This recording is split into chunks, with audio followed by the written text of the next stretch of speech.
ஓம் நமோ பகவதே வாசுதேவாய நமக. ஓம் சாய்ராம். நல்லது நினைப்போம், நல்லது நடக்கும். ஓம் சாய்ராம். ஸ்ரீமத் பாகவதம் மிகப்பெரிய ஒரு நெடுந்தொடரில் இன்னைக்கு 2வது நாளில் நம்ம இருக்கோம். இப்போ இந்த மாதிரி கதைகள் கேட்கும்போது ஒரு சந்தேகங்கள் நம்ம மனசில் ஏற்படும். இந்த மாதிரியான ஆன்மீக சம்பந்தமான சொற்பொழிவுகள் கேட்கும்போதும் சரி, இந்த மாதிரி நிறைய கிளாஸஸ்லாம் நடக்கும், நம்ம பார்த்துருப்போம். அப்போ ஒரு சில பேர்லாம் தொடர்ந்து போய்கிட்டு இருப்பாங்க. நம்மளால போக முடியலையே அப்படிங்கிற ஒரு ஏக்கம் நம்ம மனசுல இருக்கும். ஆனா நமக்கு நம்மளே ஒரு ஆறுதல் குடுத்துக்குவோம். என்னன்னா, இந்த மாதிரி ஸ்ரீமத் பாகவதமா இருக்கட்டும், பகவத்கீதையா இருக்கட்டும், இந்த மாதிரியான சொற்பொழிவுகளா எல்லாம் நடந்துகிட்டு இருக்கும். தினைக்கும் அந்த கிளாஸஸ்லாம் நடந்துகிட்டு இருக்கும், அந்த பாராயணம்லாம். ஆனா அந்த பாராயணத்துல நம்மளால கலந்துக்க முடியல.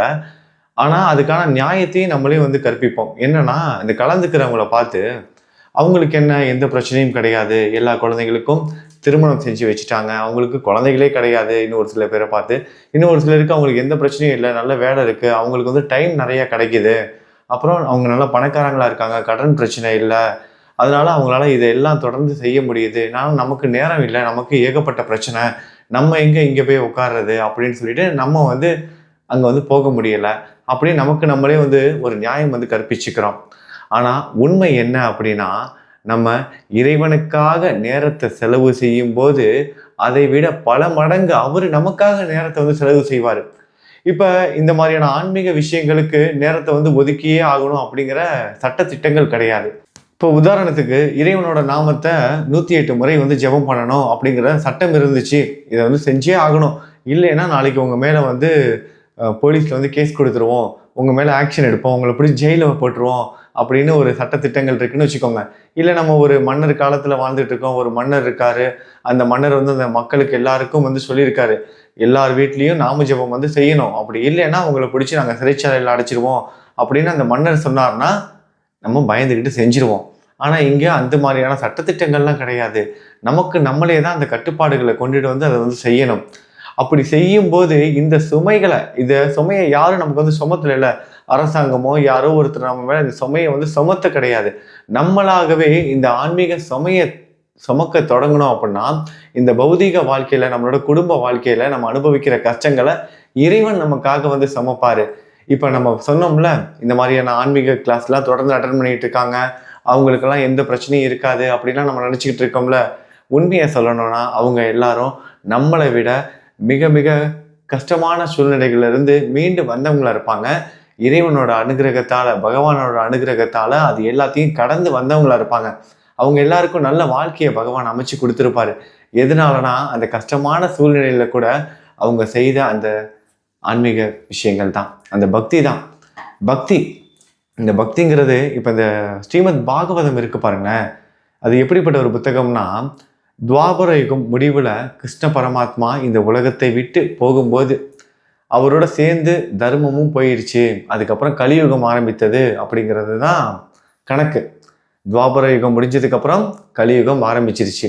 இந்த கலியுகம் ஆரம்பிச்சோன்னே அந்த தர்மம் எங்க போனது? அந்த தர்மம் எங்க போனதுன்னா, நம்ம பார்த்துட்டு இருக்கோம்ல, இந்த ஸ்ரீமத் பாகவதத்துல தான் அந்த தர்மமும் இருக்கு. கிருஷ்ண பரமாத்மாவும் ஸ்ரீமத் பாகவதத்துல தான் இருக்காரு. எங்கேயாவது ஒரு இடத்துல ராமாயணம் பாராயணம் செய்கிறாங்கன்னு வச்சுக்கோங்களேன். ராமாயண கதைகள் யாராவது சொல்லிக்கிட்டு இருக்காங்க, இல்லை யாராவது கேட்டுட்டு இருக்காங்க, யாராவது படிச்சுக்கிட்டு இருந்தாங்கன்னா கூட அந்த இடத்துல ஆஞ்சநேயர் முதல் ஆளாக உட்காந்துருவாரு. எப்படி தெரியுமா உட்காந்துருப்பாரு?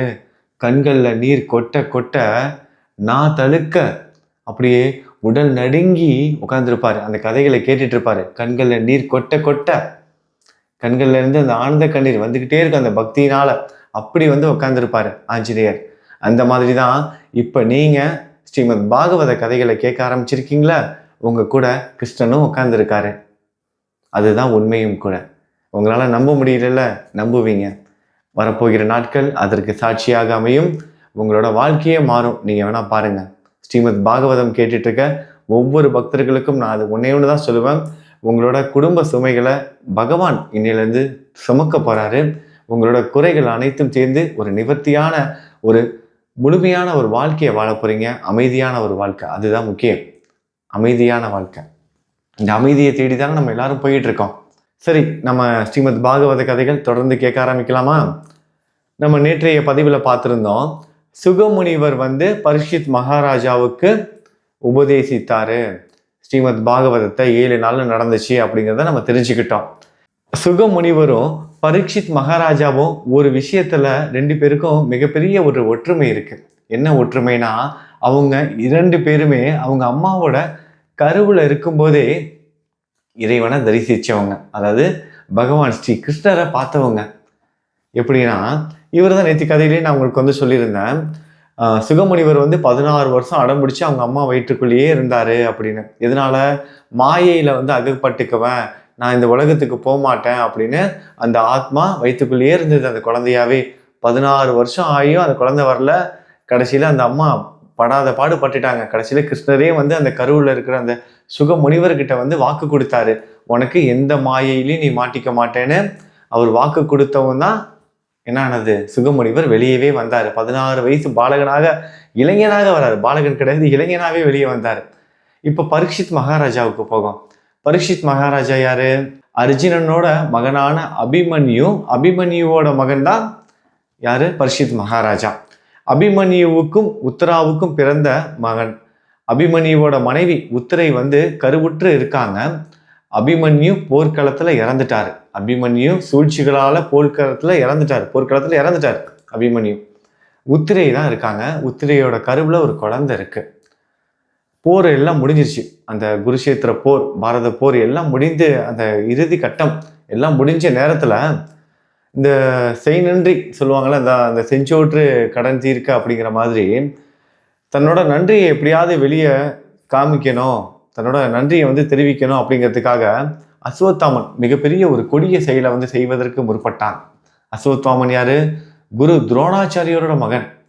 ஆனா அந்த குருவோட மகனாக இருந்தாலும் கூட யாரும் செய்ய துணியாத ஒரு விஷயத்தை செய்ய துணிஞ்சான். பிரம்மாஸ்திரத்தை எய்தினான். பாண்டவர் குலமே இதுக்கு பாரு இருக்கக்கூடாது அப்படின்னு பாண்டவர்களோட குழந்தைகள் எல்லா குழந்தைகளையும் வெட்டி போட்டுட்டான். அது இவனுக்கு கூட பிடிக்கல. யாருக்கு?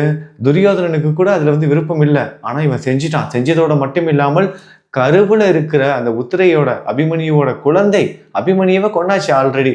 இப்ப அபிமன்யுவோட குழந்தை அந்த கருவுல இருக்க அந்த கருவையும் நம்ம அழிச்சிட்டு இவங்களுக்கு பாண்டவர்களுக்கு அந்த அடுத்த வம்சமே இருக்கக்கூடாது அப்படின்னு பிரம்மாஸ்திரத்தை எய்தான். பிரம்மாஸ்திரம் எப்படிப்பட்டது? பிரம்மாஸ்திரம் நம்மலாம் சின்ன பிள்ளையில இந்த சின்ன சின்ன பேப்பர்லாம் கிழிச்சு டேபிளில் போட்டுட்டு லென்ஸ் வச்சு பார்த்துருப்போம். அந்த பூத கண்ணாடின்னு சொல்லுவாங்களே, லென்ஸ் வச்சு பார்த்தோம் அப்படின்னா ஒட்டுமொத்தமாக அந்த இடத்துல இருக்க அந்த சூரிய ஒளிகள் எல்லாத்தையும் ஒன்னா குவிச்சு அதனால ஒரு வெப்பத்தை உண்டாக்கி அந்த பேப்பரை வந்து எரிய வைக்கும். நம்ம எல்லாரும் பார்த்துருப்போம்.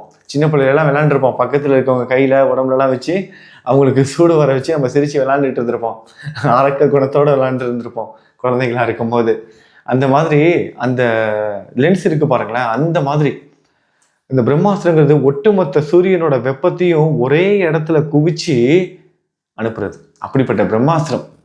அந்த பிரம்மாஸ்திரத்தை எழுதினோன்னா அந்த உஷ்டத்தை தாங்க முடியாம உத்திரை, கிருஷ்ணா கிருஷ்ணா என்னை காப்பாத்து, இந்த கருவுல இருக்க குழந்தை என்ன பாவம் பண்ணிச்சு, இந்த பூமியை கூட இது இன்னும் பார்க்கலையே, கருவுல இருக்கும்போதே இதுக்கு இப்படி ஒரு ஆபத்தா, கிருஷ்ணா நான் உன்னைதான் நம்பியிருக்கேன், என் குழந்தைய காப்பாத்து, என்னோட கணவனும் இல்லை, இந்த குழந்தைக்காக தான் நான் வாழ்றேன்னு கையெடுத்து 2 கையை நீட்டி கிருஷ்ணாவை கூப்பிடுறாங்க.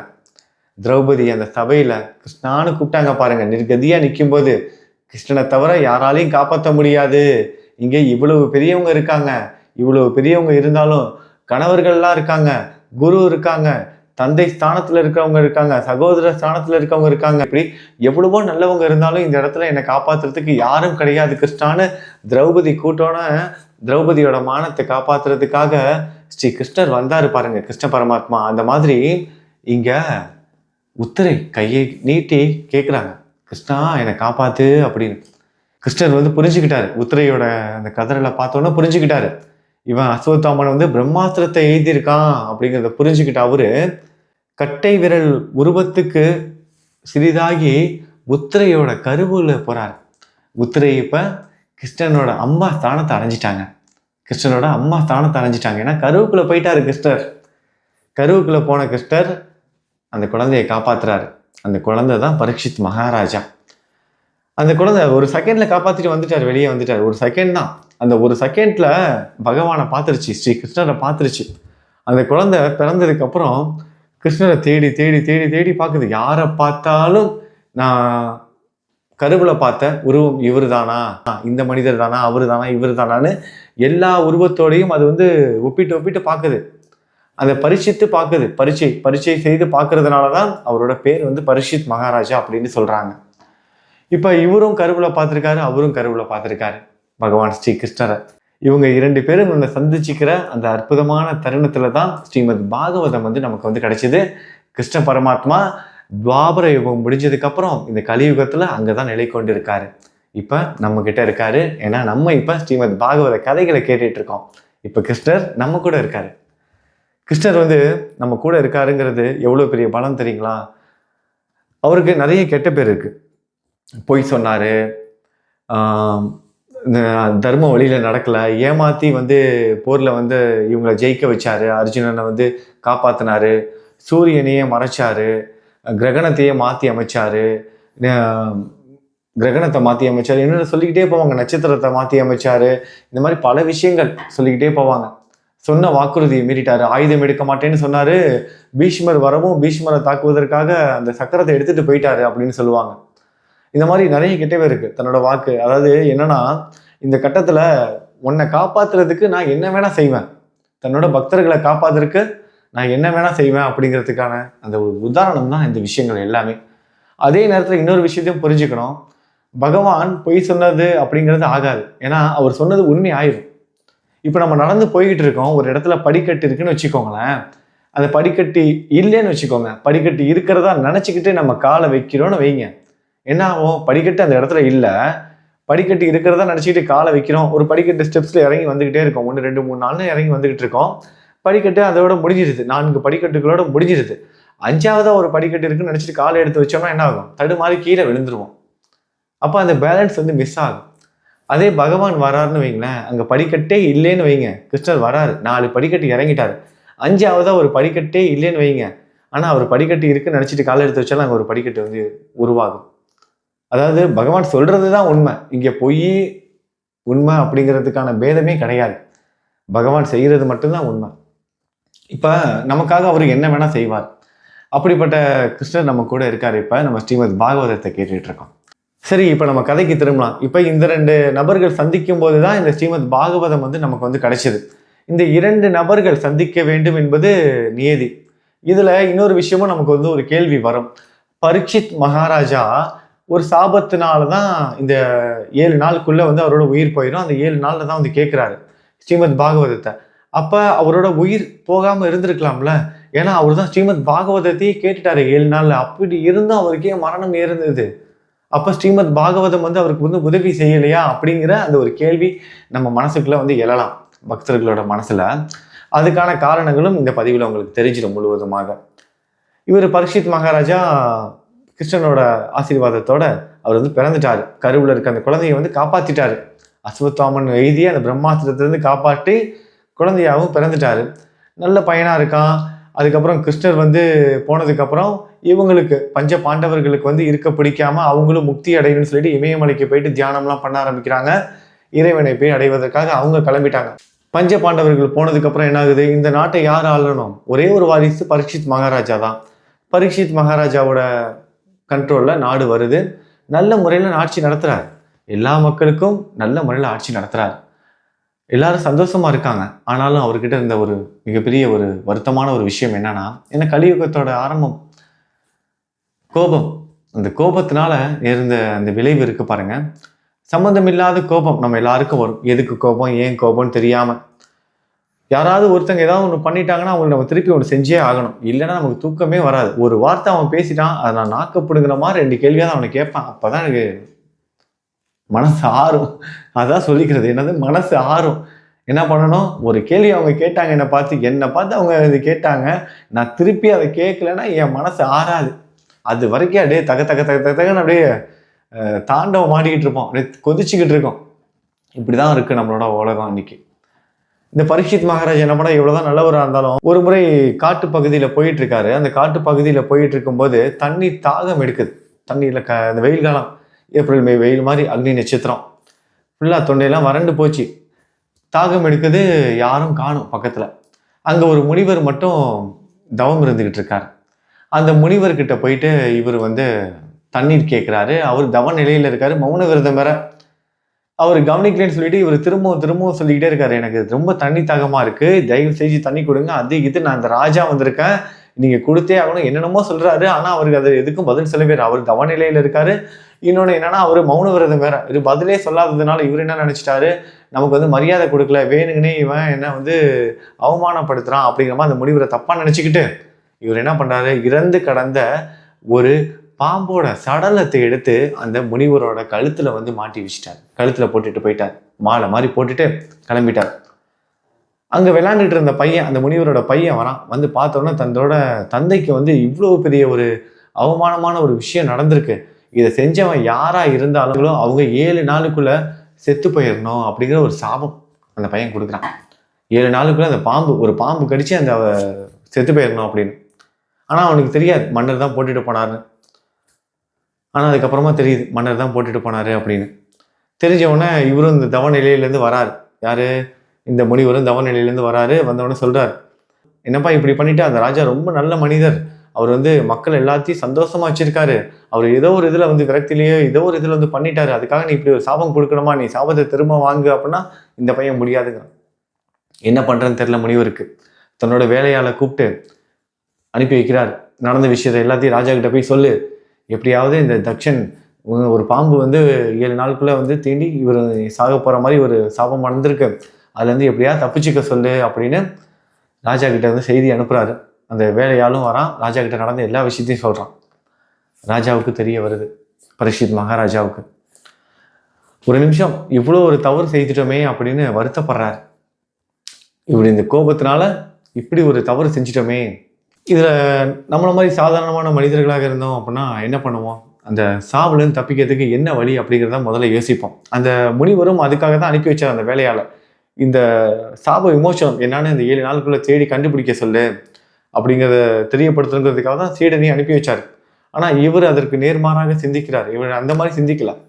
இந்த 7 நாளுக்குள்ள இந்த சாவுலேருந்து தப்பிச்சிடணும், நம்ம என்ன பண்ணணும் அப்படின்னு யோசிக்கல. நம்மளா தான் அதான் யோசிச்சிருப்போம், என்ன பண்ணலாம் அப்படின்னு யோசிப்போம். அடுத்தது எப்படியாவது இந்த 7 நாளுக்குள்ள நம்ம என்னென்னலாம் ஆசைப்படுறோமோ எல்லாத்தையும் வந்து அனுபவிச்சிடணும் அப்படின்னு நினைப்போம். அப்புறம் அழுது புலம்புவோம். இப்படி ஏதாவது ஒரு விஷயத்த செய்வோம். அந்த 3 விஷயத்துல ஏதாவது ஒன்று தான். சாவுலேருந்து எப்படி தப்பிக்கிறதுன்னு கடைசி நிமிஷம் வரைக்கும் போராடிக்கிட்டே இருப்போம். இல்லை இரண்டாவதா இந்த 7 நாள் தான் வாழ போகிறோம், இந்த 7 நாளுக்குள்ள எல்லாத்தையும் அனுபவிச்சிடணும், அனுபவிக்க பார்ப்போம். அடுத்தது 3வது அழுது புலம்புவோம். இதுதான் நடக்கும். ஆனா பரீட்சித் மகாராஜா இந்த 3 விஷயத்தையும் செய்யல. அவர் என்ன பண்ணாரு, இந்த 7 நாள்ல நம்ம முக்தி அடைவதற்கான, அதாவது இறைவனை அடைவதற்கான உண்மையான வழி என்ன, நம்ம இந்த ராஜ்யத்துக்கு ராஜாவா இருக்கோம், இந்த நாட்டிற்கே நம்ம ராஜாவா இருக்கோம். இந்த பாரத நாடுங்கிறதுலாம் இப்ப இருக்க மாதிரி நம்ம இந்தியா மட்டும் கிடையாது, உலகம் முழுவதும் பரவி இருந்தது, அவரோட கண்ட்ரோல்ல இருக்கு. இப்படிப்பட்ட நமக்கும் வந்து இப்படிப்பட்ட ஒரு சாபம் வருது. அதே நேரத்துல நீங்க இதையும் வந்து யோசிச்சு பார்க்கணும். நம்மளா இருந்தோம்னா என்ன பண்ணுவோம், அந்த சாபம் கொடுத்தவனை நம்ம சாவறதுக்கு முன்னாடி அவனை சாவடிச்சிடணும், அதான் நினைப்போம். நமக்கு ஒன்று வருது அப்படின்னா அதுக்கு காரணமானவனை உண்டு இல்லைன்னு பண்ணிடுவோமா. அதுவும் ராஜா, இவர் விட்டுருவாரா, நம்ம ராஜாவாக இருந்தால் விட்டுருவோமா. ஆனால் இவர் அந்த பழி வாங்குற எண்ணம்லாம் வரல, மனசுல கொஞ்சம் கூட வரல. தன்னோட தவறுக்காக வருந்தினார். அந்த வருத்தத்தினால்தான் எல்லாத்தையும் துறந்துட்டு துறவியா போயிட்டார். ராஜா பதவி, பாரத நாட்டுக்கே ராஜா தூக்கி போட்டார். எல்லாத்தையும் தூக்கி போட்டுட்டு ஆண்டி குளத்துல போறார். எல்லாத்தையும் ஆடை அலங்காரங்கள் எல்லாத்தையும் தூக்கி எறிஞ்சிட்டு சன்னியாசி மாதிரி போறாரு. எல்லாத்தையும் விட்டுட்டு 7 நாள்ல நான் வந்து நல்ல கதியை நான் நோக்கி போறேன் அப்படின்னு செஞ்ச பாவத்துக்கு விமோசனமாக போய் தான் சந்திக்கிறார். யார, சுகமுனிவரை சந்திக்கிறாரு. அவரோட நல்ல காலம், சுகமுனிவரோட சந்திப்பு ஏற்படுகிறது. எல்லாமே எழுதப்பட்ட நியதி தானே, இவங்களுக்கான கொடுக்கப்பட்ட அந்த ஒரு வேலை. அந்த வேலை முடிகிற வரைக்கும் அவங்கவுங்க வாழ்ந்தாகணும். அதான் காரணம். இப்ப 7 நாளுக்குள்ள ஒரு பாகவதத்தை படிக்கிறாரு, கேட்கிறாரு. ஆனா அதுக்கப்புறம் ஏன் மரணம் ஏற்படுது, பகவான் காப்பாத்திருக்கலாம்ல, ஸ்ரீ கிருஷ்ணன் காப்பாத்திருக்கலாம்ல. அதனாலதான் நமக்கு வந்து கிடைச்சிருக்கு பாகவதம். ஸ்ரீமத் பாகவதம் கிடைச்சது எதனால, பரீட்சித் மகாராஜாவால. அவரோட வேலை அதுதான். அந்த வேலை முடிஞ்ச உடனே அவரு முக்தி அடைஞ்சிட்டாரு. அற்புதமான ஒரு விஷயம். இந்த மாதிரியான கேள்விகள்லாம் நம்மளோட சார்பாக சவுனகாதி முனிவர்கள் ஏற்கனவே கேட்டுட்டாங்க. அவங்க கேட்ட கேள்விகளுக்கான பதில்கள் தான் இப்ப நம்ம கேட்டுட்டு இருக்கோம். அந்த கேள்விக்கான பதில்கள் சூத முனிவர் வந்து நைமிசாரண்யத்துல சொன்னாரு. அந்த கதைகளை தான் இப்போ நம்ம ஸ்ரீமத் பாகவதமாக நம்ம வந்து கேட்டுட்டு இருக்கோம். பாகவத கதைகள் கேட்கும்போது நம்மளோட மனசுல முழுவதுமாக இறைவனை பற்றிய சிந்தனைகள் மட்டும்தான் இருக்கணும். எப்பொழுது இந்த பதிவு எப்போ முடியும், இந்த கதைகள் எப்போ கேட்டு முடிப்போம், எவ்வளவு நேரம் ஆகும், இந்த மாதிரியான சிந்தனைகள் இருக்கவே கூடாது. 7 நாள்ல ஒரு மனிதன் இறந்துருவான். யாரு? பரீட்சித் மகாராஜா. ஆனா அவனுக்கு அந்த எண்ணமே மனசுல இல்லை. அந்த நிலையில இருக்கணும். அந்த நிலையில இருந்தா மட்டும்தான் நம்ம இறைவனை அடைய முடியும். நம்ம கூட நம்ம சாயி, நம்ம குரு இருக்காரு, நம்மளை வழி நடத்தி கொண்டுட்டு போயிட்டு இருக்காரு. எல்லாமே நல்லதா நடக்கும். முழுமையா பொறுமையா எல்லா பதிவுகளையும் தொடர்ந்து கேளுங்க. எப்போதுமே இந்த ஆன்மீக விஷயங்கள் ஆரம்பிக்கும் போது நிறைய நண்பர்கள் ஒன்றா கூடுவாங்க. நாள் போக்கில் கொஞ்சம் கொஞ்சமாக கம்மியாவாங்க. அந்த மாதிரியான நிகழ்வுகள் நடக்கக்கூடாது. சாயை கெட்டியாக கையை பிடிச்சிக்கோங்க. அவர் அவங்களை கூட்டிகிட்டு வந்துடுவார்.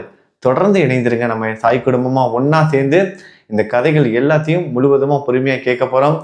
பாபாக்கிட்ட வேண்டிக்குவோம் இது எல்லாமே நல்லபடியாக முடியணும்னு. ஏன்னா நானும் ஒவ்வொரு நாளும் இந்த கதைகள் எல்லாம் சொல்லணும், நேரத்தை ஒதுக்கணும். நீங்களும் கதைகள் கேட்பதற்காக நேரத்தை ஒதுக்கணும். இப்போ பாருங்கள், இவ்வளோ நேரத்தை ஒதுக்கணும்னு நான் உங்களுக்கு சொல்லிட்டு இப்போ நானே அதுக்காக வந்து பயப்படுறேன். ஏன்னா இந்த கலியுகத்தில் இருக்கோமா, நமக்கு நிறைய டிஸ்டர்பன்ஸ்லாம் வரும். இப்போ நம்ம இந்த ஆன்மீக விஷயங்கள் பேசும்போது நம்ம ரொம்ப நல்லவங்களாக இருப்போம்.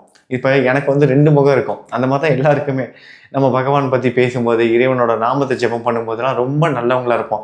இந்த சிந்தனையிலே இருப்போம். இந்த வேலை முடிஞ்சிருச்சுன்னு வச்சுக்கோங்களேன், நாளைக்கு எங்கேயாவது வெளியே போகிறோன்னு வச்சுக்கோங்களேன், அப்படியே வேற மாதிரி ஆயிடுவோம். அரக்கர்களாக மாறிடுவோம். நம்ம வெளியே போய் தேடுறோம்ல, இவன் நல்லவன், அவன் கெட்டவன், அவன் முகத்தை பாரு, இவன் முகத்தை பாருன்னு. அப்படிலாம் கண்டுபிடிக்க முடியாது. யாரோட முகத்தை பார்த்தோம்? நல்லவங்க கெட்டவங்கலாம் இங்கே பாகுபாடே கிடையாது. நம்ம தான் தேவனும் நம்ம தான், அரக்கனும் நம்ம தான். நமக்குள்ளதான் எல்லாமே இருக்கு. நமக்குள்ளதான் எல்லாமே இருக்கு. நமக்குள்ளதான் சத்வகுணமும் இருக்கு, ரஜோகுணமும் இருக்கு, தமோ குணமும் இருக்கு. அது வெளிப்படுற நேரங்கள் மாறுபடுகிறது. தமோ குணம் வெளிப்படும் போது நம்ம வேற ரூபத்துக்கு போயிடும். ரஜோகுணம் வெளிப்படும் போது வேற குணத்துக்கு போயிடும். ஆனா இறைவனை பற்றி சிந்திக்கும் போதும், இறைவனை பற்றி நம்ம பேசும்போதும், இறைவனை பற்றி நம்ம கதைகளாக கேட்கும் போதும், அவரோட நினைவுகளோட வாழும்போது நம்ம சாத்வீக குணத்தோட நம்ம வந்து இருக்கிறோம். நம்மளே சொல்லுவாங்க நிறைய பேர், என்னடா நேத்திலாம் நல்ல பிள்ளையா கோயிலுக்கெல்லாம் போயிட்டு வந்த, அது பண்ண இது பண்ண, இப்போ ஏன் இவ்வளோ கோவப்படுற, ஏன் இப்படி அசிங்கமாக நடந்துக்கிற, இந்த மாதிரிலாம் நம்ம வீட்டில் இருக்கவங்களாம் கேட்பாங்க. என்னாலும் நிறைய வாட்டி கேட்டிருக்காங்க. நீங்கள் என்னங்க கோயிலுக்கு போகிறீங்க, என்னமோ ஆன்மீகமாக அதிகத்துன்னு பேசுகிறீங்க, ஊருக்கெல்லாம் உபதேசம் கொடுக்குறீங்க, உங்களுக்கு 2 முகம், நீங்கள் வெளியே வந்து நடிச்சுக்கிட்டு இருக்கீங்க, வீட்டுக்குள்ளே வந்தால் இப்படி கோவப்படுறீங்க. எங்கள் வீட்டிலலாம் நடக்கும். வீட்டுக்குள்ளே வந்தால் இவ்வளோ கோவப்படுறீங்க, வெளியே போனால் இப்படி இருக்கீங்க, கோயிலுக்கு போனால் அது பண்ணுறீங்க, வீடியோவில் பேசும்போது அப்படி பேசுகிறீங்க. அதாவது என்னன்னா, நம்ம இந்த இறை பணிகள் செய்யும்போது, பகவானை பற்றி சிந்திக்கும் போது நமக்குள்ள அந்த சாத்வீக குணம் வந்து வந்துடும். அதுக்காக வீட்டுக்கு போனோன்னே அந்த குணம் வரணுங்கிறதெல்லாம் கிடையாது. நம்ம இதை தொடர்ந்து பயிற்சிகள் செய்ய செய்ய செய்ய யாரை பார்த்தாலும் நமக்கு பகவானாவே காட்சி கொடுப்பாங்க. இந்த சூத முனிவர் இருக்காரு பாருங்க, அந்த சூத முனிவர் வந்து சாரி மன்னிச்சுக்கோங்க, சுக முனிவர் இருக்காரு பாருங்க.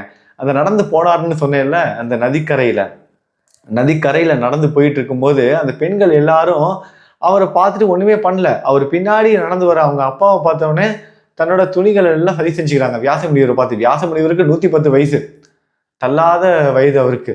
110 வயசு. அந்த முதியவரை பார்த்தவொடனே இவங்க எல்லாரும் தன்னோட துணிகள் எல்லாம் சரி செஞ்சுக்கிறாங்க. ஆனா அங்க ஒரு இளைஞர், 16 வயசு இளைஞன், உடம்புல துணியே இல்லாம போனா அவங்கள பார்த்தவொடனே ஒண்ணுமே இவங்க கண்டுக்கவே இல்லை. இவர் வியாச முனிவருக்கு ஒரு மாதிரி இதாயிருச்சு, வெக்கமா போயிடுச்சு. என்னடா ஒரு பையன் நடந்து போறான், அவனை பார்த்து ஒன்றும் பண்ணல, நம்ம வயதானவன் நம்மளை பார்த்து துணியை சரி செஞ்சுக்கிறாங்களேன்னு சொல்லிட்டு அவர் என்ன பண்றாரு, திரும்பி வராரு. திரும்பி வந்து அந்த நீரோடையில குளிச்சுட்டு இருந்த பெண்களை பார்த்து கேட்கிறாரு, இதான் உங்க வெட்கமா?